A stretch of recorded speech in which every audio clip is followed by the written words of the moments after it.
เป็นอะไรอายได้พาน้องมาเที่ยวทงไฮหินอยู่เสียงขวางครั้งแรกรู้สึกว่าดีใจแม่ก็เลิกเรียมนะจ่าเมื่อ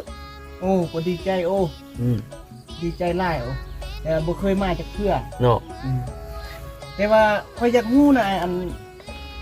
เขาสิมั่งเฮ็ดน่ะหรือว่าก้นหินน่ะอันนี้น่ะ มึงก็จิถามไม่ยังแนวบ่ถามเนาะกูเกิดก่อนทงไฮนี่เส้นกูจะฮู้ว่าเขาเอาก้อนหินหรือดินจีเฮ็ดมึงอยากฮู้มึงก็ไปถามอีพ่ออยู่เฮือนพุ่นเข้าผู้เฒ่าผู้แก่ไปถามพ่อมึงพุ่นมึงอยากฮู้แม่นกูเกิดก่อนทงไฮได้ทงไฮเกิดก่อนกูสิถามกู แล้วอันมันแตกนั่นนี่เด้อเซ็นมันผู้เด้อทับมัน เพื่อทับเพื่อจะฮู้ก็ไปถามเขาพุ่นเลยฮู้ไปถามเจ้าของทงไฮมันอยู่ก็เด้อเพื่อจะฮู้ แล้วอันมันคือว่ามีแต่ให้สันหวดกับมอนึงเด้อเซ็น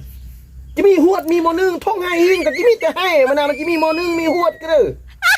โอ้เธอนายจะมานำกูเนี่ยนี่คันมีคนมาเที่ยวไล่คือแต่ละเมื่อน่ะอ้ายเขาถามแนวก็ถามนั่นแหละกูว่าจ่าโทษไปเมื่อหน้ามึงอย่าหู้มึงมาถามอีกพ่ออยู่เฮือนพุ่นเอาไหมเกือบน่ะไป